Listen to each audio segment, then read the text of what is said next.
There's a moment right before lightning strikes when you can feel it coming. The air gets heavy, your hair stands up. Everything goes quiet, birds disappear. Even the wind seems to stop and wait. Most people experience that moment once or twice in their entire lives if they're unlucky. They feel the electricity building. They run inside. They survive. Then they go on with their day and forget about it. Roy Clyde Sullivan was different. He experienced that moment 7 times over the course of 35 years, 7 times over more than 3 decades, and every single time he lived through it. When I say lightning struck him 7 times, I'm not being dramatic about his luck or bad fortune. This is statistically impossible, mathematically absurd, the kind of thing that you read about and think someone's making it up or exaggerating, because reality just doesn't work that way. But it did. Think about it for a second. Your chances of being struck by lightning even one single time in your entire life? 1 in 3,000. Your odds of surviving that strike if you do get hit? Less than 10%. So being struck twice? We're talking 1 in tens of millions. Being struck 7 times? That's not just unlikely. That's something that shouldn't exist in the real world. And here's the thing. By the time Roy Sullivan got struck that 7th time, he'd already figured out what all of this meant. His entire life had become a message written in electricity and fire and chaos. And the punchline to that message, the thing nobody expected, had nothing to do with lightning at all. This is the story of a man who the universe decided to hunt. Not metaphorically, actually hunt. This is also the story of what happens to you when you survive something over and over that's designed to kill you every single time. Until you start wondering if being alive is actually worse than being dead. Let me take you back to where this all started. Not 1942 when he got his first real devastating hit. I need to go further back than that.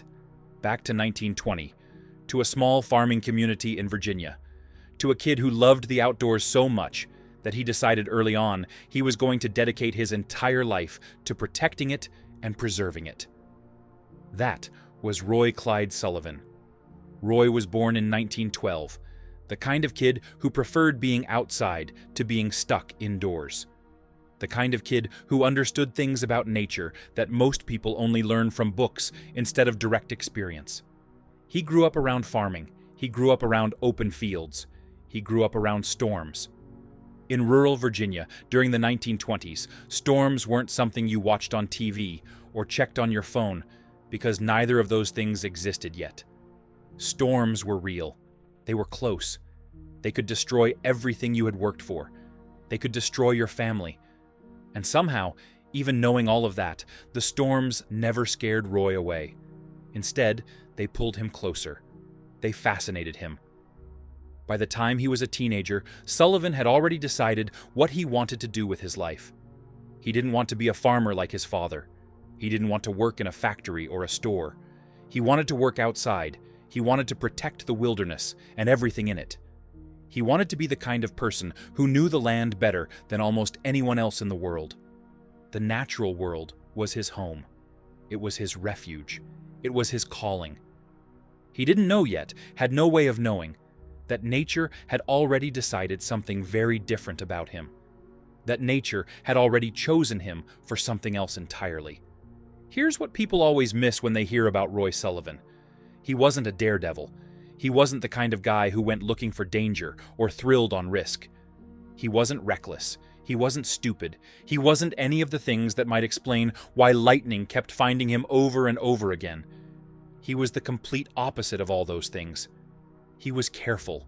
He was methodical. He was respectful of nature. He understood danger. He understood weather. Which makes what happened to him even more strange. Because it's one thing to understand why someone who ignores nature's warnings gets hurt. It's completely different when nature seems to be specifically targeting someone who respects it, who knows it, who works with it every single day. In 1936, Sullivan finally got his dream job. He became a ranger at Shenandoah National Park in Virginia. That's not a position you get unless you really know what you're doing. You're responsible for thousands of acres of wilderness. For the animals, for the trails, for the safety of visitors, for everything. Sullivan took that responsibility seriously because he actually cared. He was good at his job. Really good. Other rangers talked about how dedicated he was, how knowledgeable he was, how genuine his care was for the park and for everyone in it. They respected him. They looked up to him. None of them knew that he'd already had one close encounter with electricity when he was just a kid. None of them knew that he'd survived a lightning strike years before when a bolt hit the scythe he was holding while he was working in a field with his father. He'd survived that, and he'd never really talked about it much. Why would he? It was just one of those things that happened. A close call, a near miss. Nothing more than that. You don't go around telling people about one time something almost got you, because almost doesn't count in the real world, except it wasn't nothing. Looking back, it was a beginning. It was the first sign of something that nobody could have predicted. For 6 years, Sullivan did his job well. He walked the park. He helped visitors. He maintained trails. He lived the life he'd always wanted to live. Everything seemed normal. Everything seemed fine. He was married. He was content. He was doing what he loved. Then came April 1942, and everything changed forever. The day started like any other day in the park. There was work to be done, trails to check, visitors to help. But as the afternoon moved in, as the sun started getting lower in the sky, the weather started to shift. Dark clouds rolled in over the mountains.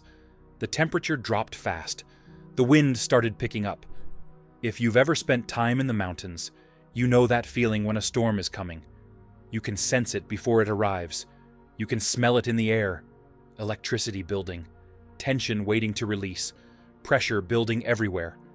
Sullivan knew that feeling. He'd grown up with storms, so that's why he ran for shelter. That's why he headed toward the fire lookout tower nearby. You have to understand something about 1942 and about fire lookout towers. In that time period, in a forest fire watchtower, the last place you wanted to be during a lightning storm was inside a wooden structure sitting on top of a hill. But Sullivan didn't know that. Or maybe he did, and figured it was better than being out in the open where lightning could find him anywhere. The tower was his best option at the time, so he climbed up. He went inside. He closed the door and waited for the storm to pass. The storm didn't pass. The storm got worse. The sky got darker. The wind got stronger. The rain started coming down harder and harder. And then he heard the first crack of thunder so loud it rattled the whole tower. Sullivan knew what was coming. He'd learned to recognize the signs.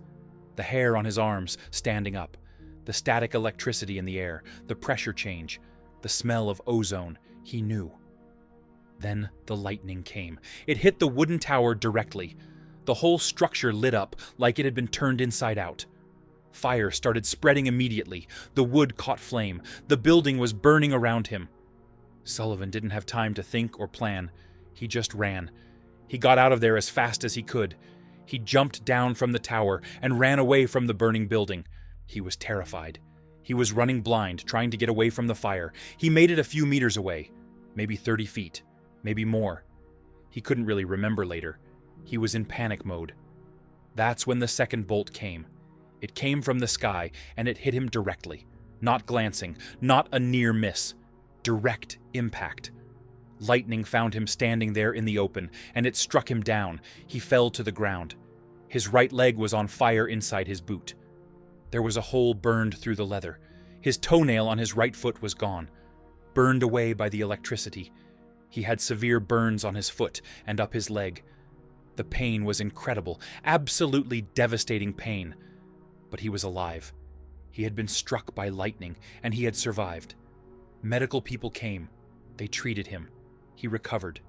The burn healed. The toenail didn't grow back, but everything else healed. He went back to work eventually. He tried to move on. He tried to put it behind him. It was a traumatic experience, but he survived it, and that was what mattered. That's what he told himself anyway. What he didn't know was that he'd just survived the first strike. That he'd passed some kind of test.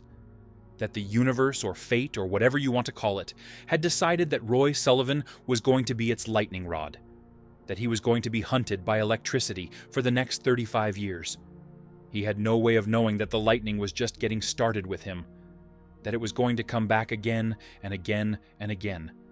For 27 years, nothing happened. Sullivan worked. He did his job. He lived his life. He got married. He raised a family. He built a normal existence. 27 years went by without another lightning strike. That's a long time. It's long enough that you start to forget. You start to think that maybe that first strike was just bad luck and it's not going to happen again. You convince yourself that lightning doesn't target people, that it's random, that statistics don't repeat, that you're safe now because you've already had your close call and the odds of it happening twice are so astronomically low that you don't need to worry about it. Sullivan probably thought all of those things during those 27 years. He probably felt relieved. He probably thought he'd gotten lucky and survived the worst, and now he could just live out his life in peace. He probably thought a lot of things that turned out to be completely wrong. July 1969. 27 years after his first strike. Sullivan was driving a Gruzovik through the park on a routine check. It was his job. He'd done it thousands of times before. The weather was changing, though. Clouds were building. He could see the sky getting darker. He could see the lightning starting to flash in the distance. So he decided to drive back to the station and get off the road before things got really bad. That was the smart thing to do. That was the safe thing to do. That was exactly what you're supposed to do. But lightning had other plans. As he was driving, the storm caught up to him. It wasn't a slow build. It was sudden. 1 minute he was driving, and the next minute the sky was black, and the rain was coming down in sheets, and lightning was flashing all around him. He was scared, but he was okay. He was in a vehicle. Metal conducts lightning, but it also protects you if you stay inside. That's basic physics. That's basic safety. Sullivan knew that, so he kept driving. He tried to get away from the worst of it. That's when the lightning found the open window.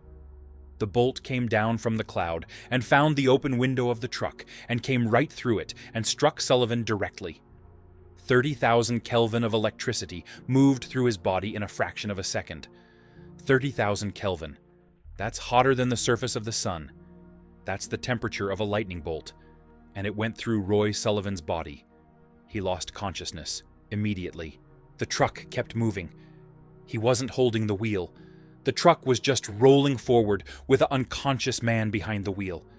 It rolled toward the edge of a cliff, toward the edge of an overlook, toward a fatal drop. And then it stopped, at the very edge, literally at the point where if it had gone another few feet, it would have gone over and he would have died. The truck stopped, and Roy Sullivan regained consciousness a few minutes later, in his truck, parked at the edge of a cliff, with no memory of what had just happened, and no idea how he was still alive. His eyebrows were burned away. His eyelashes were singed off. His hair was burned. The right side of his face was badly burned. But he was alive. Again. There's something that happens after you survive lightning twice. Something breaks inside you. Not physically, psychologically. Sullivan had survived 2 direct strikes from one of the most powerful forces on the planet. He'd been burned, shocked, nearly driven off a cliff. Any reasonable person would have started to wonder what was happening. Any reasonable person would have started to believe that maybe something was targeting them specifically. That's exactly what Roy Sullivan started to believe. And he couldn't have known then that he was right, that his instinct was correct, that he was actually being hunted. After the second strike in 1969, Sullivan took precautions. He installed lightning rods on his house. He stayed inside during storms when he could. He was more careful. But here's the problem with being more careful. You can't actually avoid lightning. You can't hide from it. You can't negotiate with it. Lightning doesn't care about your precautions or your fear or your attempts to protect yourself. It does what it wants. And apparently what it wanted was Roy Sullivan. August 1970.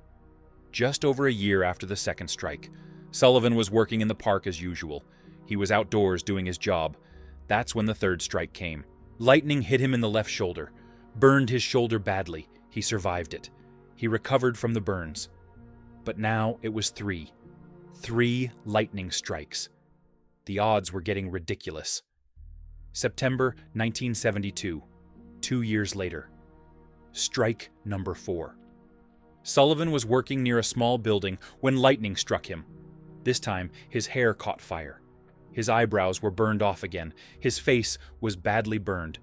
He put the fire out with his jacket. He survived again. He always survived. That was the pattern now. Lightning would find him. It would strike him. He would burn. And he would live. August 1973. Strike number 5. This one was different, though. This one was scary in a way the others hadn't been. He was driving, and lightning struck him. It went through his legs and his feet. After he recovered, after he was treated for the burns, Sullivan said something that nobody forgot. He said that he'd seen the lightning form in the clouds before it hit him. He said he could see it building up there in the sky. He said he could watch it happening and know it was coming for him. He couldn't stop it. He couldn't avoid it. But he could see it coming. That's terrifying in a way that's hard to explain to someone who hasn't experienced it. Imagine knowing something is about to hurt you and being completely powerless to stop it. That's what Roy Sullivan was living through. May 1976. Strike number 6. Another one. This time it hit his ankle. Burns again. Pain again. Recovery. Again. By this point, Sullivan had been hit 6 times over more than 30 years. 6 times. The news was starting to spread. Local newspapers were picking up the story. People were starting to know about this ranger who kept getting struck by lightning. Scientists were interested. They couldn't explain it. Nobody could explain it. The odds were so impossibly low that it shouldn't have been happening at all. But it was happening. It was real. And Roy Sullivan was becoming something of a local celebrity because of it. People started calling him the Lightning Man, the human lightning rod, the Spark Ranger. In some places, people called him other names too. They were afraid of him. They thought maybe there was something wrong with him. They thought maybe being around him was dangerous. That's what happens when you become a statistical impossibility. People stop treating you like a person and start treating you like a freak. Sullivan was aware of this. He knew what people were saying. He knew how they looked at him.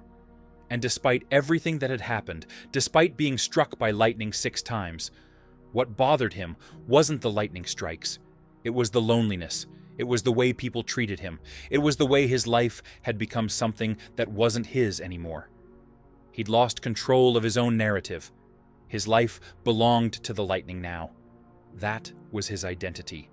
Not Roy Sullivan, the dedicated park ranger. Not Roy Sullivan, the man who loved nature. Just Roy Sullivan, the guy that lightning keeps hitting. That's all anyone saw when they looked at him.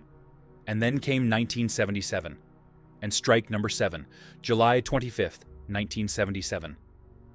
25 years after that first strike in 1942. Sullivan was 65 years old. He was at a fishing spot at a lake in the park. It was a beautiful day, the kind of day where you could almost believe everything was normal.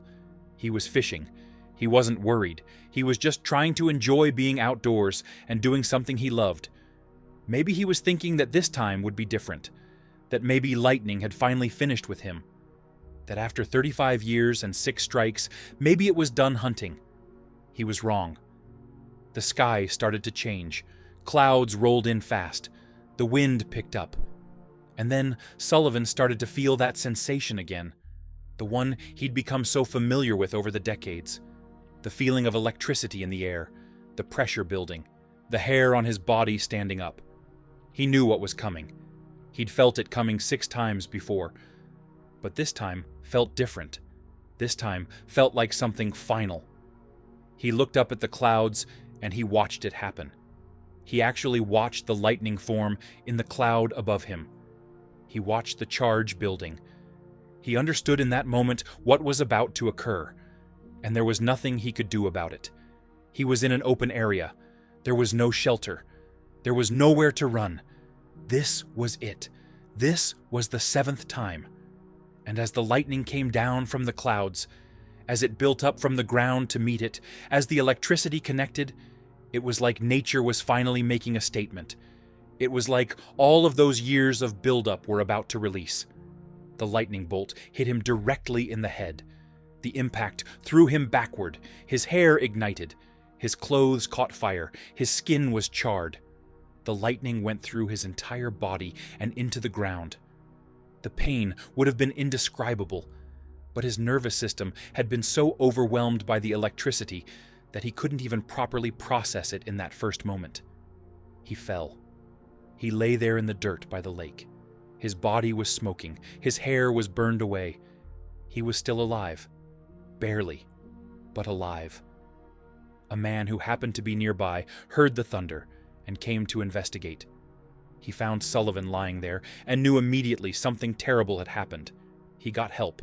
Paramedics came. They treated him right there. They were shocked that he was still alive. By every medical metric, Roy Sullivan should have been dead. Multiple direct lightning strikes. Severe burns across his entire body. Internal damage from the electricity. But there he was, breathing, conscious, alive. The news spread instantly. Not just local news anymore. National news. International news. Roy Sullivan had been struck by lightning 7 times. 7 times. It had happened again. And he'd survived. The media went crazy. Scientists wanted to study him. News outlets wanted interviews. His story was incredible. It was impossible. It was real. But here's what people don't understand about surviving something like that. Survival is one thing. Living afterward is something completely different. Sullivan recovered from the 7th strike, like he'd recovered from the others. The burns healed. The scars formed. His body repaired itself. But his mind couldn't repair what his body had endured. After being struck by lightning 7 times, after decades of trauma and burns and pain and fear, something inside him had broken. Not visibly, not obviously, but broken nonetheless. He became famous, not in a good way. People looked at him differently now. He wasn't a person anymore. He was a curiosity, a statistical anomaly. A man who'd been marked by nature in some incomprehensible way. Some people thought he was blessed. Some people thought he was cursed. Some people were just afraid of him. A few people thought he was a fake, that he was making it all up for attention, which made no sense given that he'd never asked for any of this. But that's what people do when they encounter something they don't understand. They either fear it or they deny it. Sullivan tried to work. He tried to keep his job as a ranger, but it was different now. People treated him strangely. They kept their distance. Some refused to work with him because they thought somehow his curse would rub off on them. After more than 40 years of dedicated service to the park, Sullivan found that he couldn't keep going. The environment had changed. The people had changed. Or maybe he'd changed and couldn't go back to how things used to be. In 1977, the same year he was struck for the 7th time, he retired from his job. He was still young enough to work if he wanted to. He was in his mid-60s. He could have found other employment. But what job wants to hire the guy who's been struck by lightning 7 times? What employer would want that kind of attention? What co-workers would want to share an office with him? Sullivan couldn't find anyone willing to take that risk, so he didn't work. He lived on his pension from the Park Service. He lived in a trailer. He tried to build some kind of normal life, despite everything that had happened to him. The problem was that normal wasn't an option anymore. Sullivan had become obsessed with the lightning strikes. He'd become obsessed with understanding why it had happened to him. He'd started thinking about it constantly. He'd analyze every moment of every strike. He'd try to figure out what he'd done differently on the days he got hit versus the days he didn't. He'd wonder if there was some flaw in his body, some difference in his biology, something about him that attracted electricity. He wasn't a scientist, but he was trying to think like one. He was trying to make sense of something that didn't make sense. He also became more fearful. Every time a storm rolled in, he'd go into a panic. He'd install more lightning rods. He'd take more precautions. He'd hide inside. His wife, the woman he'd married, left him during this time. She couldn't handle living with someone who was constantly afraid. Someone whose entire identity had become wrapped up in the trauma of being struck by lightning. She tried to be supportive, but eventually she couldn't do it anymore. So she left. and Sullivan was alone. He stayed alive for 6 more years after that 7th strike. 6 years of isolation, 6 years of living with the fear that it could happen again at any moment. 6 years of being the lightning man, the impossible survivor, the man who'd been marked by nature. And then in 1983, it ended. September 28, 1983. It was an ordinary morning. Sullivan woke up in his trailer. His wife was sleeping next to him. They'd gotten married again after his first wife left. This marriage was different, though. He'd married a much younger woman, a woman who was looking for something he couldn't really give her anymore. He was older. He was tired.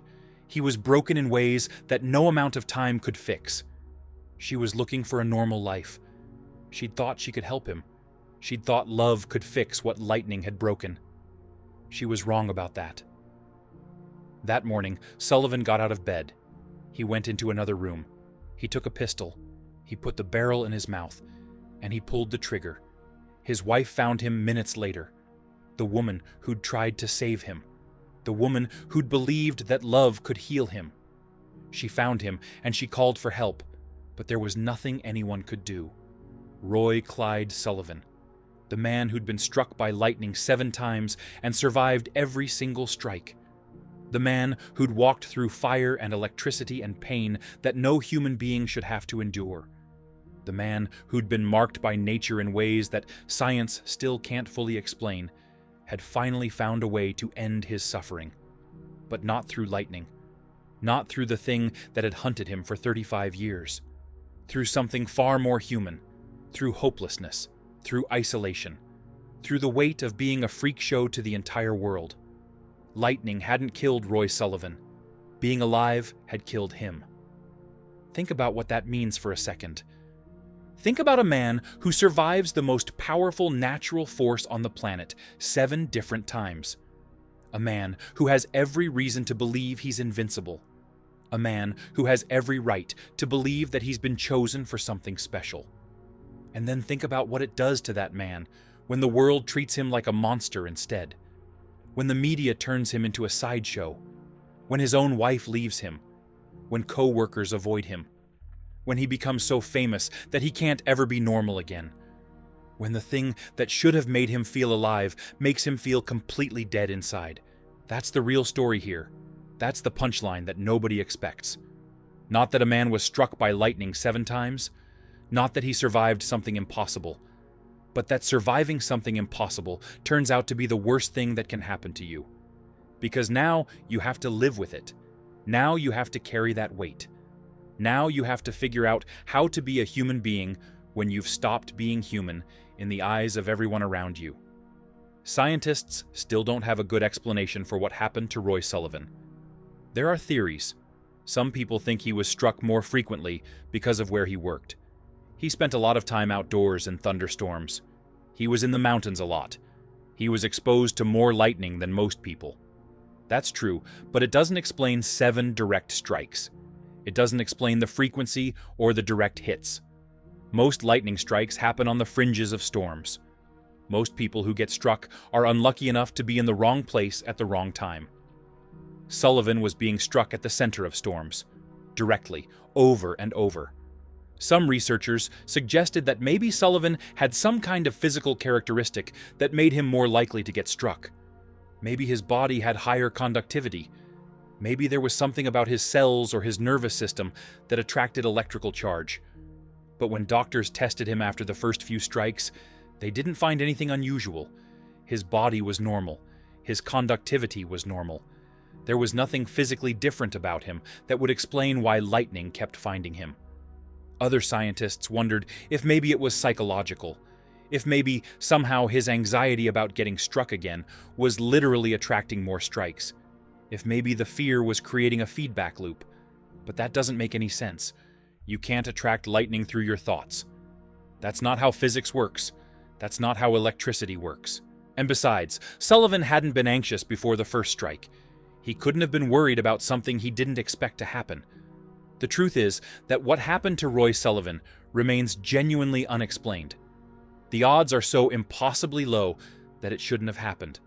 The combination of 7 direct strikes to the same human being over the course of decades defies statistical probability so thoroughly that honestly some people have suggested he was making it all up, that he faked the strikes, that he burned himself intentionally for attention. But there's documented medical evidence. There are newspaper records from the time. There are people who witnessed multiple strikes. There are burn scars on his body that were examined by doctors. This happened. It really happened. It's just inexplicable. When you look at Sullivan's strikes one by one, they make sense individually. Lightning strikes people. People survive sometimes. But when you look at the pattern as a whole, when you understand that one man experienced 7 direct strikes over 35 years, when you understand that he recovered from every single one, when you understand that the odds are literally 1 in billions, then you start to understand why people were so fascinated by him, why the media covered his story so intensely, why scientists wanted to study him, why people were afraid of him. Because Roy Sullivan proved that something we thought was random could actually be targeted. Something we thought was impossible could actually happen. Something that shouldn't exist in the real world existed anyway. And that's terrifying to people because it means that the rules we think we know about the universe aren't actually as solid as we thought. It means chaos can be more powerful than probability. It means that sometimes things just happen and there's no good explanation for it. Sullivan became famous around the world.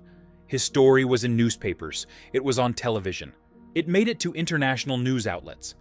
Guinness World Records recognized him as the person who'd been struck by lightning the most times and survived. He was an anomaly, a human lightning rod, the Spark Ranger, a man who the universe had singled out for something. The problem was that being singled out didn't feel like a gift. It felt like a curse, because suddenly his entire life belonged to the lightning. He wasn't Roy Sullivan, the park ranger, anymore. He wasn't Roy Sullivan, the dedicated worker, or the family man, or any of the other things that made up his identity. He was just the lightning guy. That's all anyone saw. After he retired from the Park Service, Sullivan tried to live a normal life. He lived in a trailer. He tried to stay out of the spotlight. He tried to just be a regular person going through his days. But you can't do that when you're famous for something like this. You can't hide when your story is too interesting to ignore. People would recognize him. People would want to talk to him. Reporters would show up. Tourists would try to find him. He'd become a curiosity, a sideshow attraction. He was living proof that the universe could do something that shouldn't be possible. The isolation got worse over time. His first wife couldn't handle being married to him after he became this famous. His relationships deteriorated. He couldn't hold regular employment because no employer wanted the attention that came with hiring Roy Sullivan. He was trapped in a life that had nothing to do with what he wanted and everything to do with what had happened to him. He was defined by lightning in ways he could never escape. So he surrounded his trailer with lightning rods. He put them everywhere, on the roof, on the corners, on the antenna. He installed so many precautions that it became obsessive.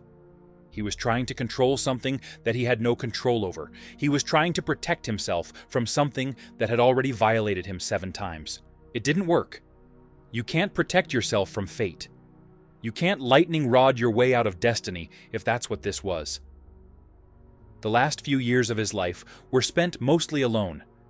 He'd married again in 1982, but the marriage wasn't working. His wife was younger, and she wanted a normal life. Sullivan couldn't give her that. He was too damaged, too broken, too marked by what he'd experienced. He couldn't be the partner she wanted. He couldn't be normal even when he tried. So the marriage deteriorated slowly. He became more withdrawn, more depressed, more convinced that the world had no place for him. September 28, 1983, a cool morning in Virginia. Sullivan woke up in his trailer, knowing what he was going to do. He'd thought about it. He'd planned it.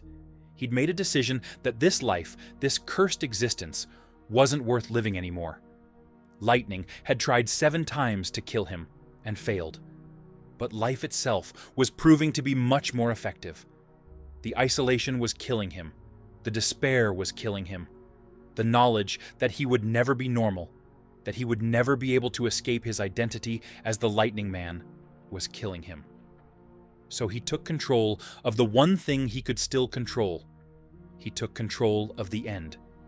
When they found him, when they investigated, they discovered something that most people don't know about Roy Sullivan.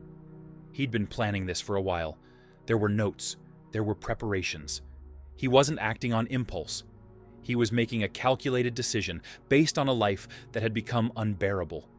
And nobody blamed him for it. Not really. Because everyone understood. Everyone who knew his story, everyone who understood what he'd been through, everyone who recognized how the world had treated him, understood why he made that choice. The news outlets covered his death. Some of them treated it as a tragedy. Some treated it as the natural ending to an impossible story. A man struck by lightning 7 times. A man who'd beaten impossible odds.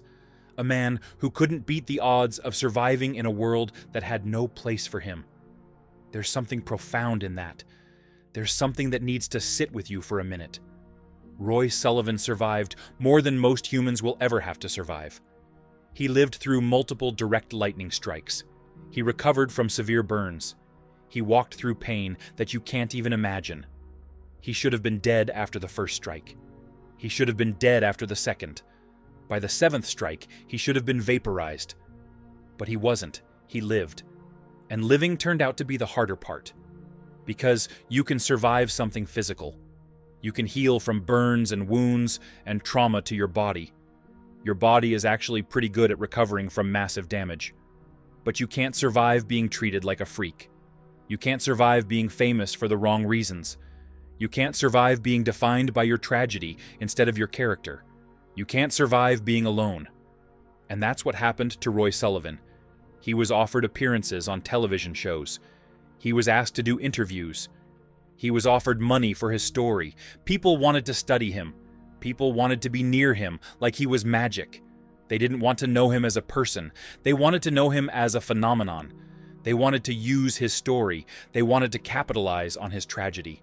And eventually, after being used and exploited and isolated, he decided he'd had enough. His body was buried in a cemetery in Virginia. The inscription on his grave reads simply, Roy Clyde Sullivan. God loved him. It's a statement that might be interpreted different ways. Maybe it means that God was protecting him. Maybe it means that God was testing him. Maybe it means something else entirely. But the one thing it definitely means is that somebody somewhere thought Roy Sullivan was loved. That somebody thought there was something redemptive about his story. That somebody believed his life had meaning beyond the lightning. Maybe that's the real story here. Maybe the point isn't about the lightning at all. Maybe the point is about what happens to us when we become symbols instead of people. Maybe the point is that the universe doesn't care about our problems. Nature doesn't distinguish between good people and bad people. Lightning doesn't discriminate. And society, by and large, is terrible at handling people who become famous for the wrong reasons. Famous for being victims. Famous for being cursed. Famous for being different. Roy Sullivan was struck by lightning 7 times. That's the fact that everyone knows. The fact that's in the record books. The fact that made him famous. But here's the question I want you to sit with. Here's the thing I want you to think about. If you could be struck by lightning 7 times and survive every single one, would you want to be?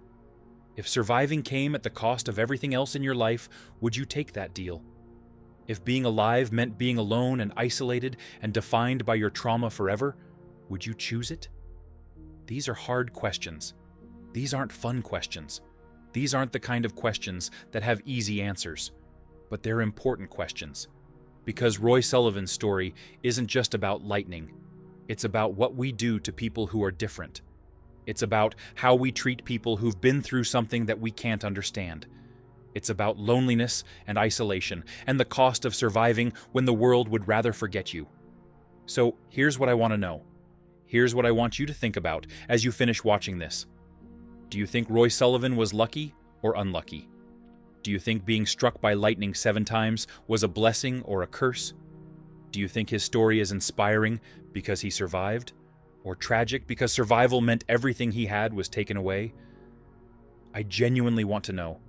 I want to hear what you think about this. Because there's no right answer. There's no simple way to interpret what happened to Roy Sullivan.